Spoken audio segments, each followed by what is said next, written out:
Bonjour, retour au direct. Nous sommes toujours sur l'espace Village Semence, ici au Salon de l'Agriculture, et nous allons parler d'évolution du monde agricole. On sait qu'il y a une problématique de transition agricole, mais on parle moins souvent de la façon dont la sociologie des agriculteurs a évolué. Eux aussi suivent une tendance de mutation assez importante. Et pour en parler, j'ai le plaisir de recevoir une spécialiste, Madame Lise Malbernard. Bonjour. Bonjour. Madame Malbernard, vous êtes responsable chez Accenture de la stratégie pour le secteur agricole en France. Et vous dites, on entre dans une ère de croissance tirée par le consommateur, plus que poussée par le producteur, et ça a des effets sur, on va dire, les sociotypes agricoles. Les agriculteurs d'aujourd'hui ne ressemblent pas à ceux d'hier, on s'en doutait, mais à quoi vont-ils ressembler demain ? Tout à fait. On voit déjà que aujourd'hui, dans le monde agricole français, on a de plus en plus de jeunes. La moyenne d'âge décroît. On est à 50 ans de moyenne d'âge. De plus en plus de femmes. 30% des agriculteurs sont des agricultrices aujourd'hui. Et ce sont des agriculteurs qui sont connectés. 81%. Alors, première question, ça veut dire qu'on ne reprend pas la ferme de ses parents systématiquement ? Alors, de moins en moins, effectivement. On a de moins en moins de repreneurs de fermes. Une ferme sur 3 ne sera pas reprise demain. La moitié des agriculteurs vont partir à la retraite d'ici 5 ans. Et le phénomène qui est intéressant, c'est de voir qu'il y a beaucoup de fils ou de filles d'agriculteurs qui peuvent reprendre la ferme, mais après une expérience en entreprise, par exemple. C'est ça, on ne reprend pas directement la ferme ou de ses parents, la ferme familiale.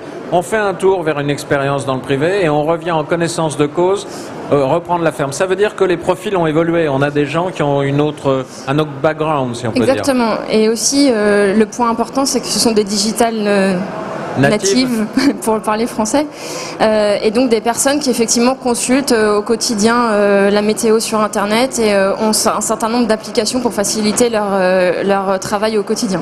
Donc des nouveaux exploitants agricoles plus à l'aise avec l'usage des nouvelles technologies, plus de femmes. Le niveau d'études aussi différent ? Exactement, donc de plus en plus d'ingénieurs agronomes qui reprennent la ferme de leurs parents ou pas, et beaucoup de gens qui font le choix de devenir, donc nous on appelle ça agri-manager, mais effectivement avec une triple compétence, à la fois une compétence de gestion, une compétence agronomique et une compétence technologique. Ça, c'est une tendance constatée en France par les experts d'Accenture. Dans le monde, ça se passe comment ? Alors en fait, il faut voir qu'en France, en tout cas en Europe, on a une taille d'exploitation moyenne qui est à peu près entre 30 et 50 hectares. Et quand on compare notre agriculture, donc nos agriculteurs, par exemple, à l'agriculture brésilienne ou américaine, où on est sur des exploitations qui font 10 fois cette taille-là, on est vraiment sur des grosses exploitations et sur des façons de gérer différentes. Voilà, et quand on part en Chine, c'est inférieur à 1 hectare. Donc, de fait, on a des profils assez différents. Mais cette tendance à l'agri-management. Exactement. Un peu partout, Exactement. Voilà. Alors, vous le disiez à l'instant, ce sont des gens qui sont plus technophiles, qui ont plus facilement recours à l'usage des technologies. Ça veut dire qu'on peut utiliser plus de robotique, on peut se dispenser de certaines tâches, on peut se faire aider dans certaines tâches. Tout à fait. Donc en fait, ce qu'on voit d'ailleurs dans l'ensemble des industries et des secteurs, c'est que toutes les tâches dites parasites sont remplacées par des machines ou des robots. Et donc dans l'agriculture en particulier, c'est des robots qui vont cueillir les fruits à maturité de manière jour et nuit, qui vont pouvoir récolter certains produits et qui vont du coup soulager aussi les agriculteurs de certaines tâches un peu pénibles. Alors attention, je vous vois venir. Vous êtes en train de nous prédire le remplacement des agricultures par des machines, des robots.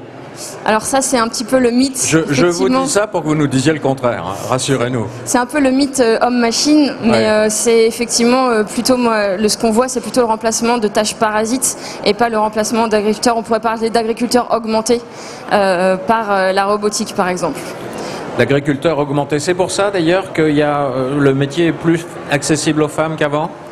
Tout à fait, et d'ailleurs ce qu'on voit aussi qui est intéressant, c'est que les femmes vont plutôt aller vers de l'agriculture biologique et donc vers les nouveaux types d'agriculture biologique, l'agriculture raisonnée, et aussi vers ce qui s'est rendu possible par le fait qu'effectivement on a des tâches moins pénibles, et donc ce qui explique les 30% de femmes aujourd'hui agricultrices.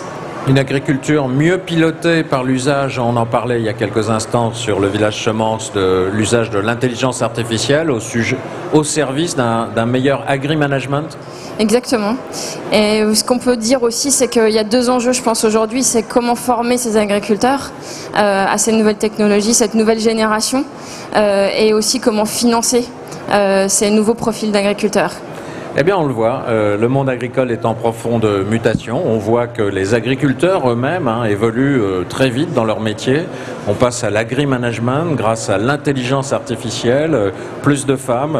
J'ai vu, et vous avez bien fait d'insister sur le fait que plus de femmes, ça veut dire, et je le vois dans le public des gens qui disent oui, ça veut dire agriculture raisonnée. Voilà.